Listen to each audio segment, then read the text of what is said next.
Syndicate ভেঙে দেন। এই প্রসঙ্গে সিন্ডিকেটটা ভাঙতে পারছেন না কেন? নীলুফার চৌধুরী মনি, সব খবরের দুটো দিক থাকে। আমরা যেহেতু একেবারেই মাঠের গণমাধ্যম কর্মী, আমরা আসলে খবরের দুটো দিকই দেখার চেষ্টা করি। আপনি জানেন যে এই ঢাকাতে একটি পণ্য আসার ব্যাপারে রাস্তাঘাটে চাঁদাবাজি, আমি এটাই বলতাম, এই চাঁদাবাজিটা করে কারা? এবং আমরা এটাও জানি যে এই যে অলিগার যারা রয়েছেন, এই অলিগারদের কিন্তু রাজনৈতিক দলের লোকেরা সহযোগিতা করছে। অলিগারকে তারা হেল্পিং হ্যান্ড, কোনো কোনো জায়গায় বডিগার্ড হিসেবে দাঁড়িয়ে গেছে। আমাদের মুফাসলে একদম গ্রাম না, মুফাসল শহর, বললো যে ওইখানে 10 টাকা।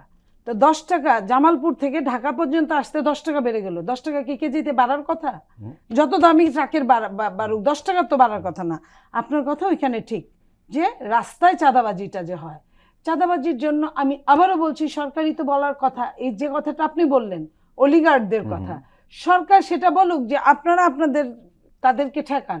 আমি টাইম দিলাম, আজকে 5 তারিখ, 10 তারিখের মধ্যে আপনারা যদি এই চাঁদাবাজদের না ঠেকান, তাহলে আমি আমার মেজিস্ট্রেসি পাওয়া সহ, আর্মি বলেন, পিডিআর বলেন, বিজিবি বলেন বা র্যাব বলেন, আচ্ছা ধরুন সরকার পারছেন, আমরা ধরে নিলাম, নো সরকার দলের কোনো দায়িত্ব নেই। প্রত্যেকেই চায় তার দলের কর্মী বেঁচে থাকুক, মারা যাক, এটা চায় না। কিভাবে? তখন চাঁদার যখন মাধ্যমে আইন যদি সকলের সমান হয়, সকলের জন্য, আমি জীবন বাঁচানোর কথা বলছি, আপনি চাঁদার কথা বলছি না।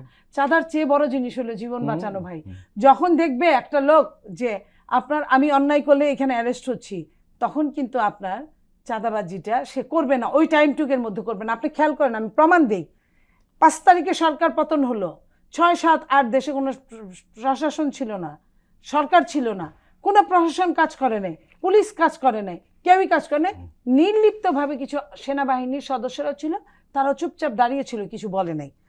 এই 3 দিন আপনি যদি জরিপ করেন, আমি যে সবজিগুলোর কথা বললাম, প্রত্যেকটা সবজির দাম কমে গিয়েছিল, কারণ সিন্ডিকেট কিন্তু ভয়ে পালিয়েছিল, চাঁদাবাজরা ভয় রাস্তায় আপনার ধরে নাই।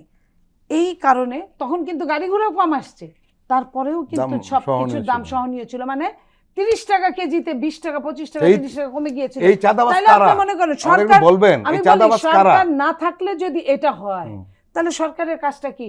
চাঁদাবাজ কারা এটা বের করার দায়িত্ব সরকারের, আমারও না। আমরা তো জানি কারা, আপনিও জানেন, আপনি মুখ দিয়ে জানলে হবে না, কার্যকারণ আপনার প্রমাণ সহ আছে, দাঁড় করাতে হবে। তাহলে রাজনৈতিক দলের নেতাদের সবার গাড়ির মডেল পাল্টে গেছে।